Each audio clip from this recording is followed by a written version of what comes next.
안녕하십니까. 삼성글로벌 정형외과 조광석. 삼성글로벌 정형외과 물리치료사 이종범입니다. 네, 저희는 오늘 무릎으로 가장 흔하게 아파하고 제일 걱정 많이 하는 부분에 대해서 오늘 준비를 해봤습니다. 바로 반월상 연골 파열. 요즘 스포츠 인구가 늘고 운동을 하는 분들이 가장 흔하게 무릎을 삐끗하면서 다치는 곳 중에 하나가 반월상 연골 파열입니다. 혹시 주변에 종범쌤은 반월상 연골 파열로 이제 수상한 그 환자나 선수가 있나요? 네. 지금도 치료 중이고, 특히 이제 운동하면서 발이 이제 회전이 또 걸리면서 생기는 부상에서 인대와 같이 이제 중복돼서 이제 손상을 입는 환자분들 많이 뵀었습니다. 네. 저는 이제 개인적으로 저도 수능할 때 그 등산을 하면서 내려오다가 겨울에 아이젠을 끼고 이제 내려오다가 너무 빠르게 이제 하산을 하다 보니까 이렇게 저희 친구들하고 미끄러져서 내려갔어요. 그러면서 무릎을 다친 적이 있는데 그때 반월상 연골을 약간 다친 적이 있었습니다. 다행히 비수술로 잘 해결이 됐었는데, 아무튼 무릎이 꺾이고 도는 그런 회전이 많은 그런 스포츠에서 흔하게 발생할 수 있기 때문에 꼭 유의를 하셔야 될 것 같습니다. 저희가 이제 요즘 박지성 선수 핫 이슈 중에 치료 때문에 저희가 많은 분들이 응원을 많이 하고 계십니다. 혹시 이 영상 본 적 있으신가요? 아니요, 좀. 없어요? 네. 한번 보겠습니다.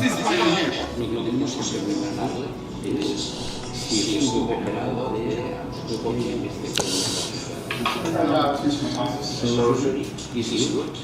The diagnosis is fine. The pain, you're done.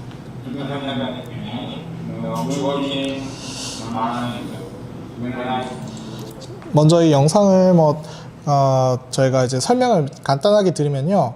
우리가 다 아는 이 박지성 선수가 그 연골 파열, 외측 연골 파열이 있어가지고 수술을 2차례 했습니다. 첫 번째 수술이 아마 외측 반월상 연골판 부분 절제술을 시행을 했고, 그 다음에 두 번째는 마이크로 프랙처 미세 천공술을 같이 하면서 스템셀 치료를 같이 치료를 했던 걸로 알려져 있습니다.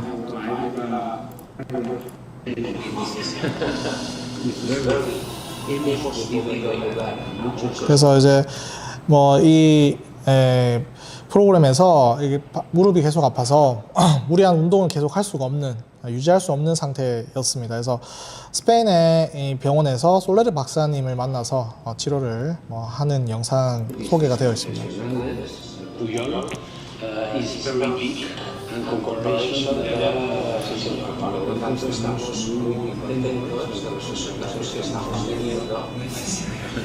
Ahora yo creo que hemos tenido grandes deportistas de élite como los dos mejores cracks de la NBA, hace que el paciente ha hecho grandes éxitos y hemos tenido el campeón del mundo de tenis durante muchos años, número uno de tenis.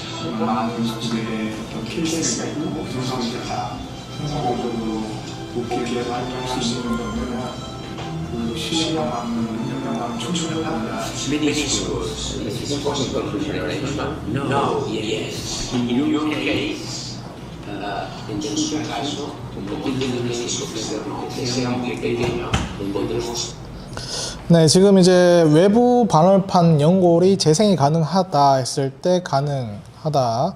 그 다음에 세포를 넣는다라고 이야기했는데, 이게 어떤 이제 뒤에 알려져 있진 않지만 아마 그 스템셀, 줄기세포를 넣는다, 이런 내용인 것 같습니다. 그래서 결국은 치료를 다 하였고요. 영상에서 있습니다. 잠깐 보셨는데 어떠세요? 이 외측 반월상 연골로 우리가 이제 좋아하는 박지성 선수가 무릎이 아파서 좀 빠르게 은퇴를 하게 되었는데, 이렇게 치료를 해서 회복을 할 수 있다는 이런 내용이 어떠신가요? 네. 그럼 또 이제 프로 선수분들이 아니더라도 이제 점점 운동하는 인구들이 늘고 하니 이런 부상에 좀 흔하게 이게 취약해질 수 있는 것 같은데, 혹시나 손상을 좀 입으시더라도, 물론 그 예방도 중요하겠지만, 혹시나 운동을 하다가 이제 손상을 입더라도 전반적인 치료들이나 수술적인 조치가 잘 된다면 충분히 또 잘 복귀하실 수 있다고 생각이 들었습니다. 네. 네. 그래서 이제 이 영상을 잘 보면은 실패율이 제로다라고 되어 있고, 그 다음에 많은 유명한 선수들을 치료를 했고, 줄기세포가 우리가 반응성 연고를 재생을 할 수 있다라고 이렇게 영상이 되어 있습니다. 그래서 저희가 이 많은 분들이 이만큼 관심이 많으십니다. 그러니까 특히나 이제 반응성 연골, 무릎에서는 연골이 가장 중요한 역할을 하기 때문에 이것이 문제가 돼서 손상이 되면은 아무래도 무릎에 가동 범위 제한 생기고, 그 무릎 자체 관절염으로 직행하는 그런 부위이기 때문에 어쩌면 가장 중요하고 가장 큰 이슈가 될 수 가장 이제 모든 사람들이 관심이 있는 그런 팩터인 것 같습니다. 제가 작년에 이제 HSS 병원 연수를 갔다 왔습니다. 그래서 운이 좋게 이쪽에 이제 좋은 선생님들하고 매칭이 돼서 저희가 잘 배우고 왔습니다. 그래서 HSS 병원 잠깐 설명드리면은 Hospital for Special Surgery라고 해서 뉴욕에 있는 병원이고요. 정형외과 단독으로는 미국에서 1등으로 랭크드 되어 있는 그런 병원입니다. 그래서 그 갔다 오면서 저희가 이제 병원에서 재활뿐만 아니고 수술, 그 다음에 진료하는 방법들, 그 다음에 수술의 인디케이션 적응증이나 재활은 어떤 식으로 이제 치료를 하고 수술은 어떤 식으로 연구 개발하는지까지, 이게 이 병원에 또 워낙 건물이 많고 하다 보니까 이제 랩실도 이제 있었습니다. 그래서 같이 컨퍼런스도 이제 참 초대를 받았는데요.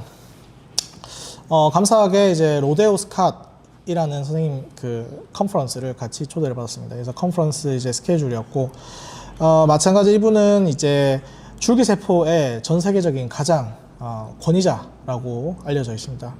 그래서 이 랩실을 운영을 하고 있어서 재생 치료를 실제로 현미경으로도 세포 단위로 또 동물 실험을 통해서 줄기세포 치료든 유명한 그런 주사 바이올로직이라고 하죠. 그래서 정형외과에서 이제 나올 수 있는 그런 모든 주사제든 치료제들을 연구 개발하고 있는 논문만 한 수백 편, 거의 한 300편 이상 썼는 걸로 알고 있습니다. 혹시 이분에 대해서 한번 들어보신 적 있나요? 아니요, 잘못 들어봤습니다. 네. 그래서 한국에서는 잘 모르실 수 있는데, 미국 정형외과 학회에서는 이제 재생치료에서는 최고 권위자입니다. 그래서 저희가 이제 케이스를 한 번씩 저희가 같이 공유하고 쉐어하고 치료의 플랜을 정하는데 같이 이제 의견을 여쭤보면서 쉐어를 하는 엑스퍼트 중에 최고의 이제 전문가이시고요. 저도 이제 환자분들이 중에 심한 연골 손상이 있으면 환자분들의 동의를 얻어서 같이 고민을 하고 또 준 컨퍼런스도 참석을 같이 또 해주실 때가 있습니다. 먼저 이제 그 내용은 뒤에 이제 제가 설명드리겠습니다. 일단 반응성 연골 다들 궁금해하시는 이것에 대해서 제가 간단하게 설명드리겠습니다. 먼저 해부학인데요. 우리 몸에는 한 8에서 9mm 정도 되는 두께의 이 연골이 있습니다. 이거를 우리가 섬유성 연골이라고 하는데요. 이 섬유성 연골은 안쪽하고 그 다음에 바깥쪽이 두 개가 있습니다. C자형으로 되어 있고, 이게 하는 역할들이 가장 메인이 어떤 게 있을까요? 충격 흡수를 해주는 구조물로 알고 있습니다. 맞습니다. 이게 충격 흡수하는 역할을 하겠죠. 당연히 이제 이게 약간 말랑말랑한 그런 티슈이기 때문에 우리가 이제 대퇴골로 굽혔다 폈다 하면서 글라이딩을 한다 표현하죠. 굽혔을 때는 뒤쪽으로 컨택이 되고, 바로 서게 되면은 이게 전체 스트레스가 이제 체중의 스트레스가 분산되면서 충격을 흡수할 수 있는 그런 구조입니다. 그래서 이런 이제 쇼버 역할을 한다라고 자동차에 그렇게 이제 쉽게 이해하면 되는데, 하지만 이것만 있는 것은 아닙니다. 이것은 결국 이제 또 안정성을 유지시키는 중요한 역할을 합니다. 특히나 이제 내측에 있는 반응성 연골 같은 경우에는 앞뒤 안정성을 담당하고, 그 다음에 외측에 있는 반응성 연골 같은 경우에는 로테이셔널 회전성 안정성을 담당하는 것으로 중요한 역할을 하는 것으로 알려져 있습니다. 실제로는 우리가 카데바 로 이제 실제 우리가 보이는 이 연골의 모양입니다. 뭐 이렇게 이제 보이고 여기가 섬유성 연골이자 동시에 반원성 연골, 그 밑에는 이제 아티큘러 카틸리지인 관절 연골이 또 이제 놓여 있습니다. 그래서 이 두 성분은 조금은 차이가 있습니다. 그래서 이게 이제 하이알린 카틸리지라는 것이 관절 연골의 성분이고, 그 다음에 이거는 파이브로틱 카틸리지가 섬유성 연골이 이제 반원성 연골의 성분입니다. 질문들이 좀 많네요. 네. 소리가 울린다고?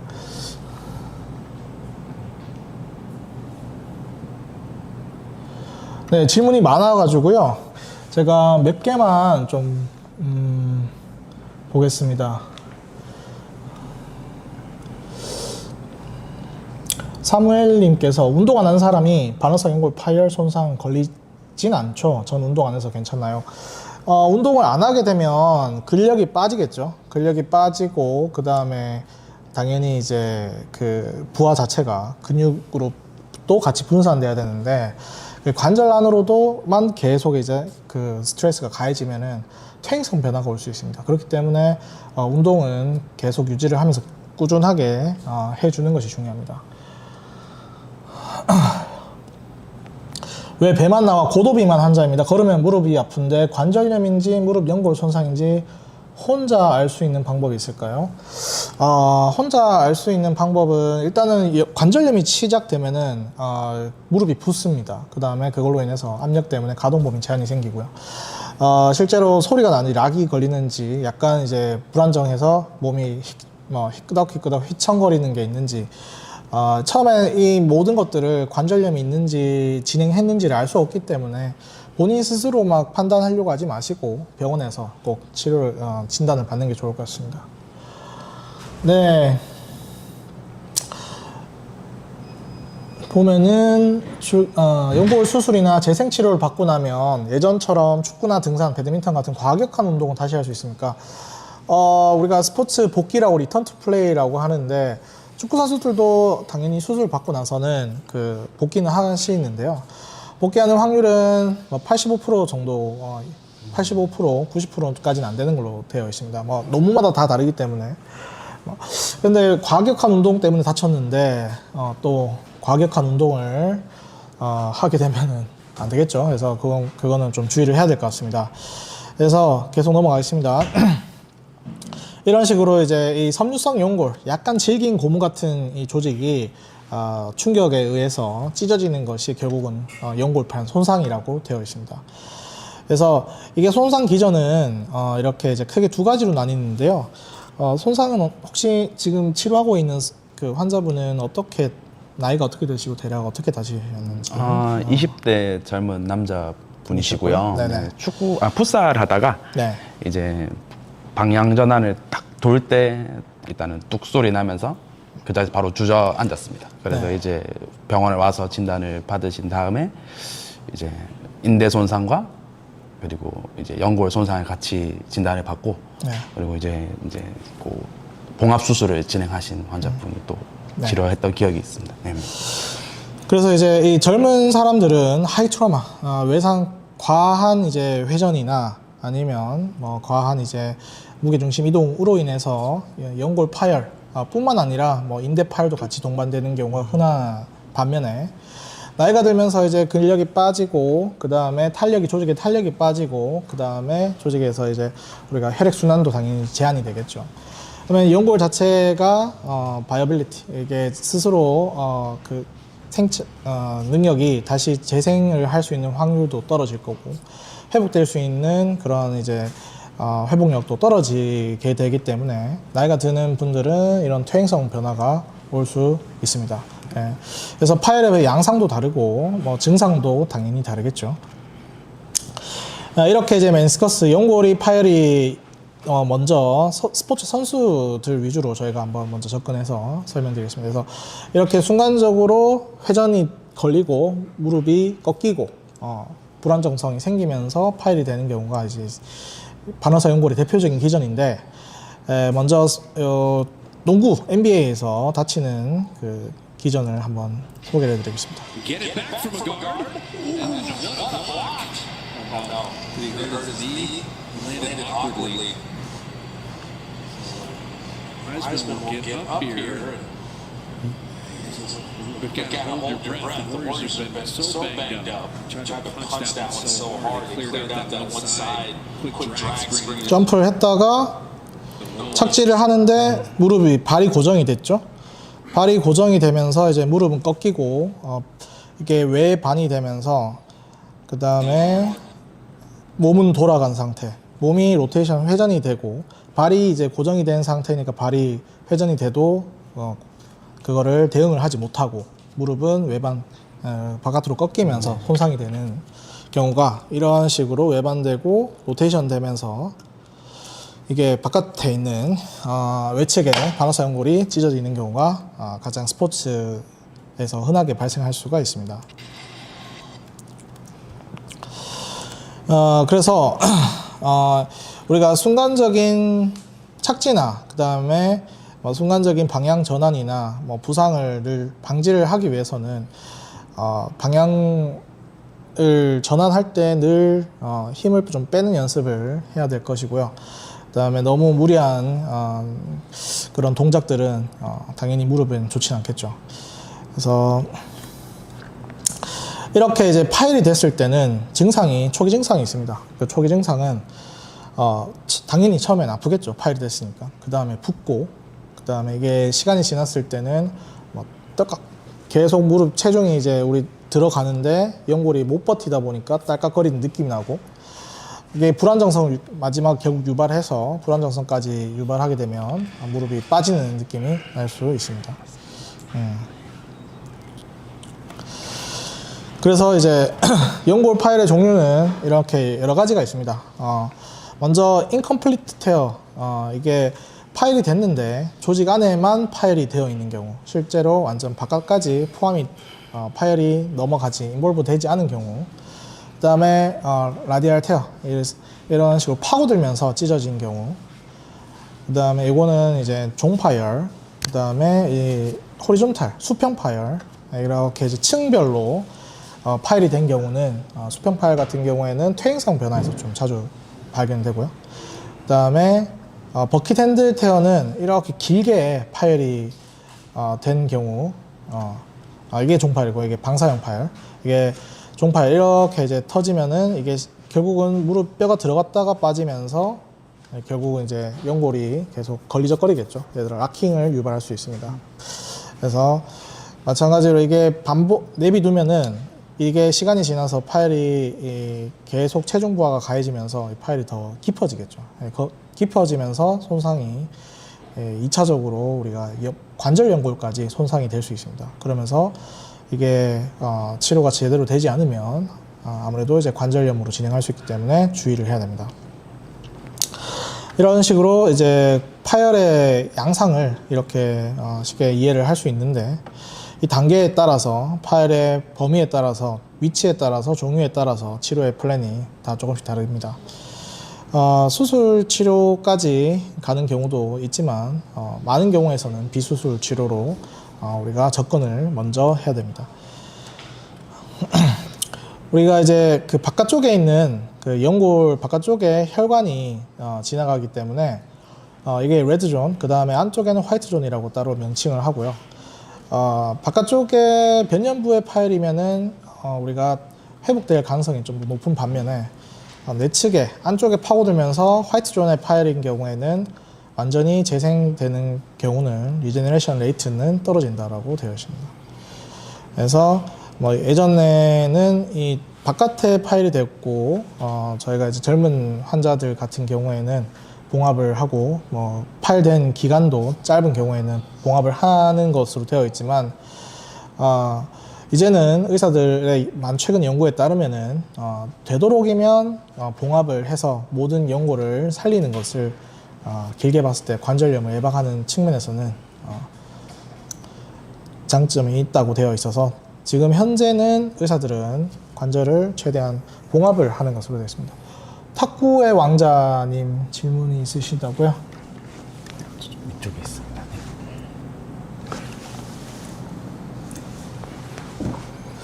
네, 탁구왕자님 45님께서 탁구를 하루에 3-4시간을 주 6일 정도 훈련하고 있다고 되어 있네요. 동호인이시고 대회를 준비하고 있고 다음 달 6월 20일 대회인데 현재 발목 삐끗하고 무릎이 시큰거립니다. 대회 꼭 나가야 하는데 무릎 같은 경우 긴급 조치할 수 있나요? 걸을 때도 무릎이 아픕니다. 이게 탁구라는 동작이 결국은 이제 체중 이동이 계속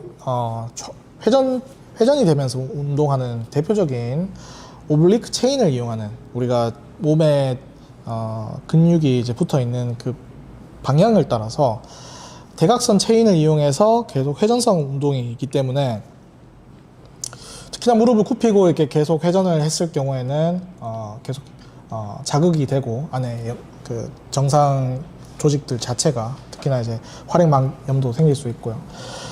그게 이제 연골 파열이 실제로 있는지는 체크를 해봐야 될 것 같고요. 근데 이제 이렇게 시큰거리고 하면은 먼저 일단은 병원에서 확인을 해야 될 것 같습니다.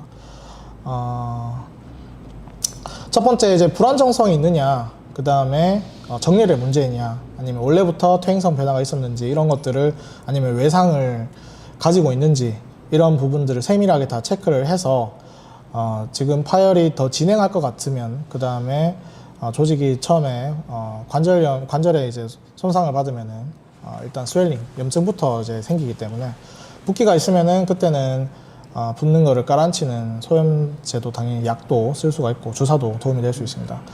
하지만 이렇게 무리하게 대회를 나가다 보면은 부상을 방치할 수밖에 없기 때문에 또 뭐 만약에 적극적인 치료가 필요한지 먼저 확인부터 하는 게 좋을 것 같습니다. 그래서 이제 이런 현미경을 봤을 때도 이 연골 그 변연부에는 이런 작은 미세 혈관들이 다 이제 영양도 공급하고 산소도 공급하기 때문에 조직이 유지가 되는데, 이게 내측에는 이 안쪽으로 가면은 이 연골이 이제 더 이상 이런 혈류 공급을 잘 못 받기 때문에 내측의 손상은 회복에는 제한은 있을 수 있습니다. 그래서 이런 MR 소견에서도 실제로 파열이 되면은 이 시그널이 교선 부위가 보일 수가 있습니다. 이렇게 어떤 식으로 파열이 됐는지, 이게 수평 파열인지 아니면은 뭐 종 파열인지 또는 횡 파열인지 이런 것들을 다 확인을 할 수가 있을 것 같습니다. 먼저 이제 수술 케이스가 아니라면 보존적인 치료가 첫 번째 옵션이 될 수 있고요. 보존적 치료는 재활인데, 재활은 나중에 저희 선생님께서 이야기를 해주실 겁니다. 그러면 이제 수술에 대해서 제가 이제 간단하게 설명드리겠습니다. 수술은 그럼 언제 하느냐 했을 때는 지금 현재는 락킹, 우리가 걸을 때 떨컥거리는 느낌이 있느냐, 뭐 증상이 있느냐, 계속 당연히 이제 보존적 치료를 했는데 실패했는 경우, 그 다음에 MR을 찍었을 때 이렇게 이제 길게 종 파열이 된 경우, 그 다음에 기시부 파열이 있는 경우, 그 다음에 이제 특히나 선수 같은 헤비한 스포츠를 하는 친구가 연골 파열이 됐는데 통증이 계속 있는 경우에, 이럴 때 수술을 결정할 수가 있습니다. 지금은 최대한 봉합을 해서 연골을 살리는 것으로 되어 있습니다. 그래서 이것을 이제 젊은 환자들 같은 경우에, 또는 특히나 이제 변연부 파열일 때는 혈류가 이제 펄퓨전되면서 살릴 수 있는 조직 가능성이 높기 때문에 최대한 살리는 게 맞고요. 그 다음에 이것이 결국 봉합을 해서 유지가 되면은, 그 볼륨 자체가 유지가 되면은 연골이 결국 관절 연골을 손상을 예방할 수가 있어서 장기적으로 봤을 때 당연히 연골 관절염을 예방하는 측면에서는 리페어, 봉합하는 것이 더 가장 중요하다. 지금은 그 중요성이 계속 더 부각이 되고 있는 것 같습니다. 그래서 실제로 이런 가이드를 이용해서 파열이 된 부분을 안쪽에서 올인사이드라는 테크닉으로 안쪽에서 또 안쪽으로 패싱을 해서 이 파이버 와이어를 패싱을 해서 봉합을 간편하게 할 수가 있습니다. 이런 테크닉들이 크게 3가지가 있습니다. 이제 뭐 안쪽에서 다 마무리하는 경우, 안쪽에서 실을 밖으로 빼서 봉합을 하는 경우, 밖에서 실을 안으로 넣어서 봉합하는 경우가 이렇게 세 가지가 있는데 이 세 가지 테크닉에 대한 치료의 결과는 다 비슷한 걸로 되어 있습니다. 자, 이 외에 이제 연골 부분 절제술을 할 수가 있습니다. 부분 절제술을 하는 것을 잠깐 The 설명드리겠습니다. surgeon begins by creating two ports. 그래서 이게 파열 범위를 먼저 관절경으로 확인을 하고 퇴행성 부위가 너무 많고 그 다음에 범위 자체가 너무 작아서 봉합하기가 어려운 경우에는 부분 절제술을 고려할 수가 있습니다. 이렇게 부분 절제술을 했을 때 볼륨이 작아지기 때문에 그 관절염을 더 예방하는 측면에서는 좀 단점은 있지만 대신 이게 계속해서 메카니컬한 기계적인 불안정성을 유발하고 그걸로 인해서 그 마찰로 인해서 더 파고들까봐 조직이 파열된 게 더 커질까봐 예방적인 차원에서 이거를 부분 절제술을 할 수가 있습니다. 지금 현재는 이제 수술과 관련해서는 최신 지견은 아까 전에 연골 파열 중에서는 기시부 파열이 있을 때는 반응성 연골이 바깥으로 빠지기 때문에 우리가 방사형으로 스트레스를 분산시키는 호프 스트레스가 당연히 이제 그 기능이 떨어질 수밖에 없어서 루트 뒤쪽에 파열돼서 원래 위치에서 벗어난 경우에는 적극적으로 봉합을 해서 원 위치로 돌리는 것을 하는 것이 장점이 많다는 연구 결과들이 많이 보고되었습니다. 일단 램프 리전이라고 해가지고 간혹 가다가 넘어졌거나 하이 트라우마 때 그 안에서 이제 전방 십자인대가 파열이 되는 경우, 전방 십자인대가 파열이 되면서 간혹 이제 내측 후면 쪽으로도 이 카틀리지 캡슐라 리가먼트라는 연골하고 이제 관절낭하고 연결해주는 인대가 있습니다. 그래서 그 뒤쪽에 있는 부위가 파열이 돼버리면 내측 연골의 불안정성이 생길 수 있습니다. 2차적으로. 그래서 내측 반응성 연골의 불안정성이 발생하는 것이 결국 2차적인 불안정성을 유발하기 때문에 전방 십자인대 때는 꼭 램프 리전을 확인을 하고 파열이 됐으면 웬만한 봉합을 같이 해주는 것이 좋다. 이 강조가 지금 현재 학회에서 계속 강조가 되고 있습니다. 그다음 세 번째는 이제 연골은 예전처럼 최대한 파셜 맨섹토미를 최대한 자르지 말고 살릴 수 있으면은 최대한 보존하자라고 되어 있고, 그다음에 그 외에도 바이올로직 어그멘테이션, 이제 다른 주사 치료, 봉합을 하고 나서 끝내는 것이 아니라 비맥이나 PRP나 아디포스 스템셀이나 다른 우리가 보강을 할 수 있는 재료를 쓰는 것이 어떠냐, 이렇게 연구가 많이 되고 있습니다. 그래서 이제 저희가 스캇 선생님하고 AOS에서 이 연골 파열 환자에 대해서 많은 이야기를 나눴는데요. 일단은 의사들마다의 의견이 조금은 다를 수 있지만 지금은 현재 이제 스캇이 보는 관점에서는 연골을 재생을 100% 할 수 있느냐에 대해서는 지금은 아직은 100% 할 수 있는 단계에 대해서는 좀 회의적입니다. 그래서 실제로 우리가 할 수 있는 그런 줄기세포 치료를 실제로 했을 때도 이 안에서 우리가 파이브로틱 카틸리지가 어느 정도 조직에 이제 만들 수는 있지만 그것이 완벽한 실제 연골은 하고는 차이가 난다라고 이제 이야기를 하고 있고요. 그래서 그 중에서 스캇이 이야기했던 것들 중에서 좀 핵심적으로 이야기했던 비맥에 대해서 간단하게 설명드리고 그 다음에 재활을 한번 알아보도록 하겠습니다. 요즘 이제 비맥이라고 하는 자가 골수 세포를 이제 채취해가지고 그걸 원심 분리기 돌려서 그 성분을 이용해서 줄기세포처럼 이해를 하는 경우가 또 이제 흔하게 있습니다. 하지만 지금은 올해 이제 AOS 학회에 발표한 것, 그 다음에 저희가 컨퍼런스 참여했는 내용하고 저희가 이제 같이 정리해서 말씀드리면은 지금은 이런 것이 셀룰라 오그멘테이션, 수술했을 때 보조적인 치료를 할 수는 있지만 이것이 뭐 완벽하게 줄기세포처럼 뭐 세포를 리제너레이션 한다는 효과는 아직까지는 밝혀져 있지는 않습니다. 아직은 세포 치료가 미지 영역이 많고 스캇을 이제 HSS 병원에서 이제 본인이 운영하는 그 실험실이 있지만 거기에서도 많은 이제 실험의 연구 단계에 지금 있지만 아직까지는 그 완벽하게 재생을 리제너레이션 시켰다라는 것은 어떤 치료로도 확인된 바는 크게 없다 되어 있습니다. 그래서 그렇다면은 이 스템셀보다 이 역할이 무엇이냐 했을 때는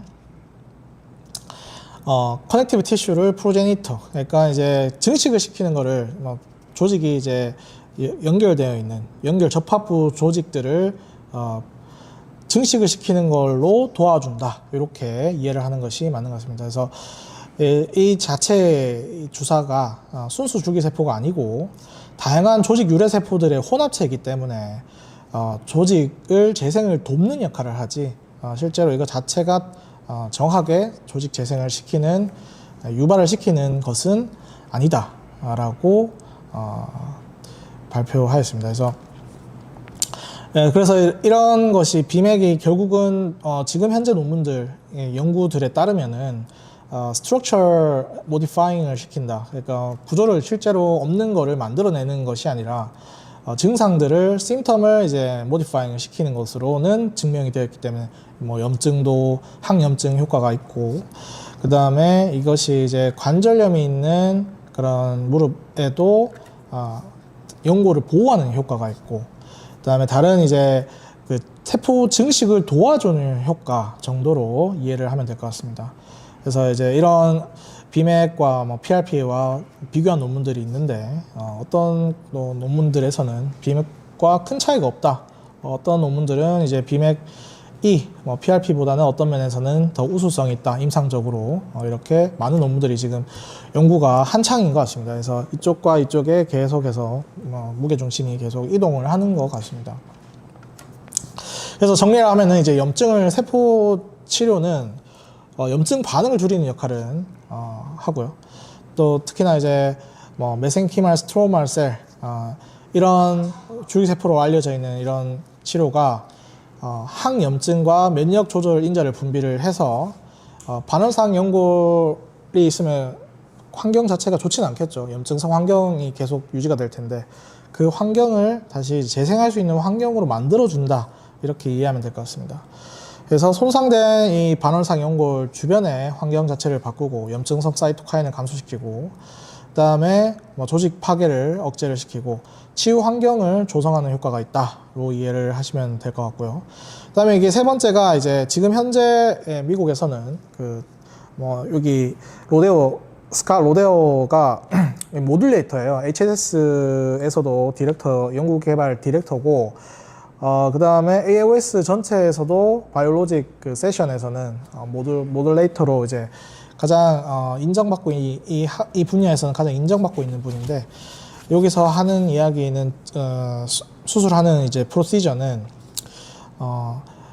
멘스커스 이제 봉합을 하고 나서 그 다음에 비맥을 그 피브로겐하고 같이 섞어서 약간 점도 있게 만들어서 그 위쪽에 그 결손 부위 주변으로 뿌려줍니다. 그래서 그런 개념으로 이해를 하고 있습니다. 지금 현재 바이올로직 그걸 오멘테이션이라고 하는데, 이런 어느 정도 주변의 커넥티브 티슈의 프로제니터 역할을 하는 거는 본인 그 랩에서 확인이 되었기 때문에 실제로 완벽한 연골 세포를 만들지 못하지만 주변에 이제 연결할 수 있는 조직들을 만들어주는 틈을 메꿔준다, 이렇게 이해하시는 게 좋을 것 같습니다. 그래서 보조하는 치료 요법으로 현재는 이해를 하고 있습니다.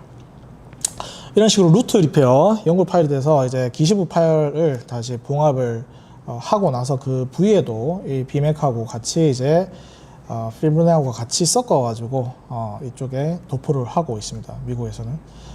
그다음에 뭐 실제 이제 이런 봉합을 하고 나서 뭐 호리존탈 테어, 그다음에 버킷 핸들 테어나 이런 각각의 이제 파열, 라디알 테어 등등 리페어하고 나서는 같이 컴바인해서 스롬빈하고 같이 이제 컴바인해서 뿌려줍니다.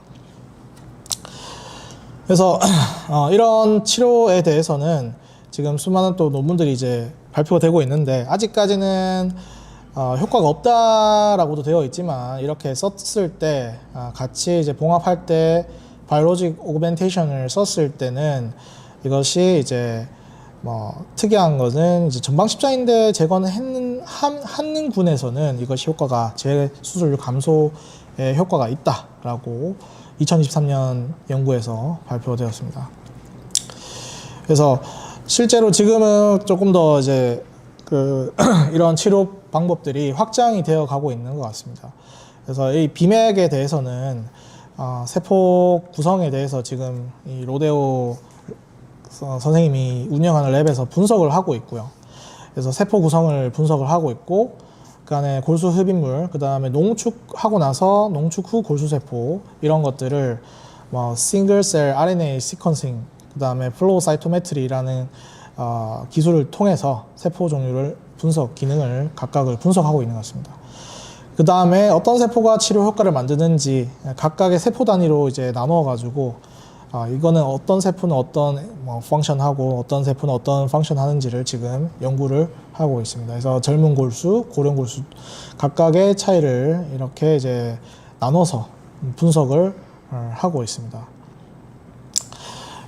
지금 현재 뭐 나왔는 연구 단계에서는 각각 이런 CD45, 그 다음에 34 이런 세포 단위를 다 이제 각각 솔팅을 시켜가지고 어떤 셀은 어떤 역할을 하고 면역세포 담당을 하고 조직 재생과 관련된 것이 어떤 45번 셀이고 스템셀 라이크 셀, 프로제니터, 커넥티브 티슈를 프로제니터를 시켜주는 또는 이제 특수 면역을 이문셀을 파퓰레이션을 각각 이제 면역을 담당하는 세포들 이런 식으로 지금 연구 분석을 하고 있는 것 같습니다.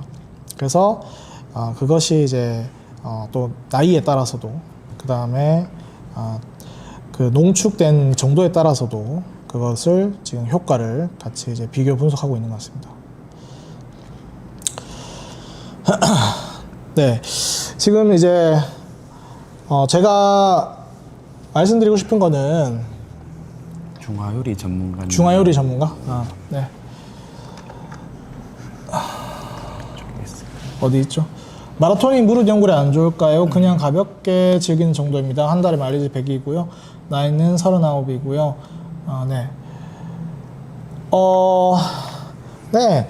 마라톤은 연골에 안 좋지 않습니다. 그것이 연골이 손상이 되는 기전 자체가 무릎이 꺾이고 아까 말씀드린 것처럼 프랙션 되고 특히나 이제 회전되고 그 다음에 발구스나 바루스나 이런 뭔가 컨택이 한쪽에 더 압력이 증가될 때는 파열이 될 수 있는데 마라톤은 그렇게 우리가 밴딩 무릎을 많이 과굴곡시키는 경우가 없고 뭐 넘어지지 않는다면은 무릎을 내가 회전을 많이 하지 않는다면은 문제가 될 상황은 없는 것 같습니다. 메커니즘은. 네.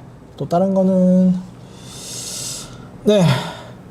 드미트리우스 분이 우리 아가를 산책시키려고요. 매일 산책을 1시간씩 하는데요. 가끔 무릎이 시립니다. 네. 1시간씩 산책을 하는 것은 당연히 뭐 괜찮죠. 뭐 이렇게 운동을 하시는 것이 안 하는 것보다 훨씬 낫고요. 그 다음에 무릎이 시린 것은 뭐 한번 확인을 해봐야 될 것 같은데요. 뭐 혹시나 퇴행성 질환이 있는지 안 좋은 것은 우리가 쪼그리고 앉아서 너무 이제 뭐 무거운 물건을 들거나 뭐 김장한다고 너무 이제 쪼그리고 뭐 오랫동안 장기간 일을 하는 것은 좀 무릎에는 부담이 될 수 있습니다. 네, 지금 시간이 좀 많이 지난 관계로 빠르게 이제 재활에 대해서 좀 알아보는 시간 갖도록 하겠습니다. 네, 좋습니다. 네, 안녕하세요. 삼성글로벌 정형외과 물리치료사 이종범입니다. 오늘은 저기 반월상 연골 재활 수술 프로토콜에 대해서 조금 안내를 드릴게요. 원장님들 따라서 연골을 봉합하기도 하고 아니면 제거하는 수술을 하실 수도 있습니다. 특히 봉합을 하고 나서는 제거를 한 수술보다는 훨씬 또 조심스럽게 진행해야 되는 부분들도 있고 하니 그런 차이점들을 조금 설명드리면서 재활 순서를 안내 드리도록 할게요. 처음에 페이지 1 단계에서는 0에서 한 2주차 정도 사이에서는 일단은 상처 부위 보호가 좀 우선으로 진행돼야 되고, 그 과정 중에 무릎에 펴는 연습은 빠르게 시작을 해주시면 도움이 많이 됩니다. 특히 처음에는 무릎 밑에 베개를 조금 받쳐놓고, 이 무릎뼈라 하는 뼈가 있어요. 그 무릎뼈를 너무 굳지 않도록 위아래로 조금 이렇게 움직여주는 연습을 초기에 해주시면 좋습니다. 그리고 무릎을 펴는 연습을 좀 해주시면 좋은데요. 무릎을 펼 때는 너무 먼 쪽부터 웨지를 받쳐서 하면 통증이 조금 심하실 수는 있으니 조금 근위부에 웨지를 하나 받쳐서 그대로 무릎을 일자로 눌러주는 치료나 연습을 진행해 주시면 됩니다. 이렇게 무릎이 완전히 펴질 수 있도록 초기부터 연습을 좀 해주시면 돼요. 자, 그리고 무릎을 펴는 연습을 잘 해주셨으면 펴낸 각도만큼의 이 대퇴사두근들의 근수축이 잘 활성화가 되도록 큐 세팅이라는 운동을 좀 해주시면 초기에 도움이 많이 됩니다. 그래서 무릎 밑쪽에 조금 폭신한 베개나 수건 같은 걸 좀 말아 넣으시고요. 그 다음에 환자분께 무릎뼈로 이 푹신한 베개를 조금 아래쪽으로 누르는 힘을 주라고 연습을 좀 해주시면 돼요. 자, 환자분 아래쪽에 푹신한 수건을 한번 무릎을 펴는 힘을 한번 줘볼게요. 그렇죠. 그리고 근육들 건드려 보면서 활성도 잘 올라오는지도 확인 잘 해보시고요. 힘 빼시고 한 번만 더 해보겠습니다. 네, 좋습니다. 이렇게 초기 운동들 조금 진행해 주시면 될 것 같습니다. 그리고 초기에 굽힌 각도는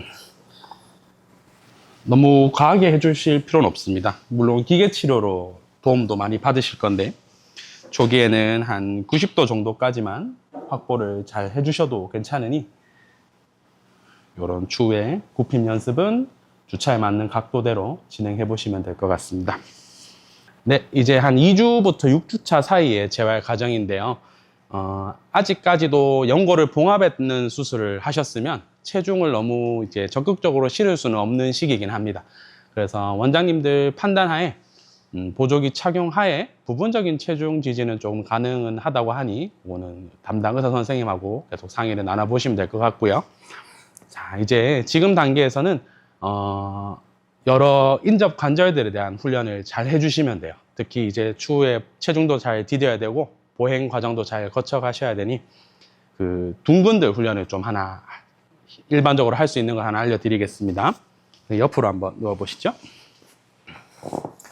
지시고, 네, 클램쉘 운동이라 해서 둔근 상부 섬유들 활성도를 좀 올려줄 수 있는 운동이고요. 옆으로 누우신 자세에서 발 뒤꿈치는 고정을 잘 해두시고 무릎 사이 공간을 벌려가면서 둔근 쪽에 힘이 들어오도록 유도해 줄 수 있는 운동입니다. 다시 내려보시고요. 허리나 몸통이 너무 돌지 않도록 고관절 움직임을 외전으로 잘 유지하면서 저항감 주면서 운동 진행하시면 됩니다. 한 번만 더 해보겠습니다. 네, 천천히 내려주시고, 네, 그 다음에 바로 한번 누워 보시겠습니다. 오케이, 다리 쭉 뻗으시고, 지금 주차에서는 이제 한 무릎 관절이 사실 90도 정도 조금 확보가 됐으면 이렇게 발을 살짝 붙이는 자세를 해보셔도 괜찮습니다. 이 자세가 혹시나 너무 불편하시다면 밑에 짐볼 같은 거 조금 받쳐서 다리를 위로 들어서 이렇게 운동을 처음에 세팅을 해주셔도 괜찮습니다. 그래서 혹시나 이제 가동 범위나 이런 게 조금 확보가 안 돼서 불편하시다 하면 이 자세에서 선생님이 일단은 손에 도움을 조금 받고 베개 빼도록 하겠습니다. 네, 이 상태에서 엉덩이 일자로 쭉 들어주는 브릿지 운동을 같이 진행해 보셔도 괜찮을 것 같습니다. 다시 내려보시고 3번 해볼게요. 다시 올리시고, 네, 다시 내리고 한 번만 더 진행하겠습니다. 쑥 유지 내리시고, 오케이, 좋습니다. 이렇게 운동을 진행해 주시면 됩니다. 네, 페이지 3 운동입니다. 6주 이후 치료 과정이고요. 반월상 연골은 이제 봉합을 하게 되면 6주 이후부터는 조금 적극적으로 체중을 뒤져보시면 됩니다. 그리고 그 전에 연골을 좀 제거하시거나 이런 분들은 훨씬 이전부터도 해주셔도 되는 연습이고요. 일단은 저희는 오늘 봉합 수술 재활이기 때문에 6주 이후부터 이렇게 체중을 좀 적극적으로 실어서 하는 운동들을 안내를 드려보겠습니다. 기본적으로 짐볼이 좀 있으시면 쓰셔도 되고 아니면 없으시면 벽에 그냥 그대로 등을 기대서 해주셔도 괜찮습니다. 아직 무릎의 가동 범위가 완전히 회복은 못 되셨기 때문에 아직은 조금 월 스쿼트나 볼 스쿼트 같은 보조 운동들을 조금 해주시면 도움이 될 것 같아요.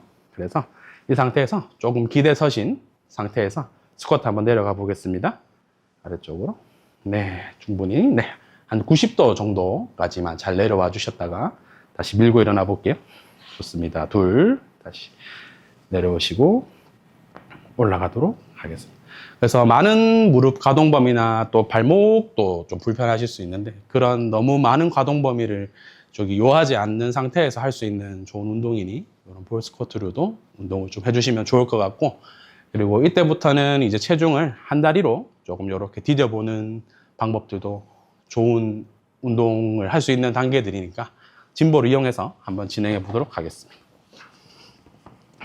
네, 여기 고관절에 한번 끼워 볼게요, 선생님. 자, 우리 보면 이 고관절 뼈 골두가 있습니다. 그쪽에 볼을 잘 끼워 놓고 그 디뎌지는 다리가 바깥쪽에 있어야 됩니다. 그 상태에서 볼을 조금 몸으로 누르는 힘을 주시면서 그렇습니다. 반대다리로 앞쪽으로 발차기를 이렇게 해주시면서 배에 힘 주고 발은 편하게 공 위에 올려두십시오. 그렇죠. 그러면서 곧게 뻗은 다리 옆쪽에 힘이 들어오시나요? 네. 네, 좋습니다. 이렇게 한쪽을 버티는 운동들도 이 단계부터는 적극적으로 시도를 해보시고요. 그리고 네, 공 한번 내려보겠습니다.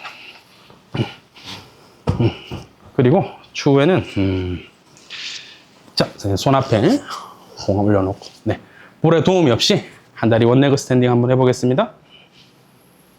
네, 좋죠. 이렇게 해서 균형을 잡는 운동을 해주신 다음에 그 다음에 발을 뒤로 살짝 뻗어서 몸을 살짝 앞으로 한번 기울여 볼게요. 좋습니다. 그래서 이렇게 한 다리로 계속 균형을 유지할 수 있는 여러 아이디어들을 지금 제시해 주실 수 있는 좋은 단계인 것 같습니다. 네, 이런 운동들도 페이지 3에서는 좀 진행해 보시면 됩니다. 네, 이제 한 3개월 이후부터 이제 조직도 많이 아물었을 단계고 이제 무릎의 가동 범위도 이제 점점 증진돼서 많이 회복됐을 단계고 이 단계부터는 여러 점프를 이용한 탄성 운동도 충분히 가능하신 단계입니다. 그래서 이런 지금 이제 3개월 이후에 마지막 페이지 4 단계에서는 여러 점프 운동들도 시도를 해보셔도 됩니다. 대표적으로 자, 선생님 점프 스쿼트 한번 해보겠습니다. 살짝 구부리셨다가 위로 뻗어 올리시고 네, 좋습니다. 둘, 셋, 넷, 한 번만 더 할게요. 다섯, 오케이. 그래서 여러 개별 근육 훈련이 잘 되어 있다면 추후에는 이런 능력치들까지도 조금 잘 늘려가실 수 있도록 훈련을 계속 이어해 주시면 됩니다. 네, 감사합니다. 네, 오늘 조금 내용이 좀 어려운 내용들도 좀 있었는데 이게 수술이라는 것 자체가 다들 이제 두려움을 가지고 치료를 하는 과정이다 보니까 어떻게 내가 공부를 더 이제 자기 몸에 대해서 스터디를 하고 할 수 있는 그런 것들도 중요한 것 같습니다. 그래서 조금이라도 도움이 됐으면 좋겠고요. 다들 열심히 이제 치료를 받고 안전한 건강한 무릎을 계속 유지할 수 있기를 바라겠습니다. 감사합니다.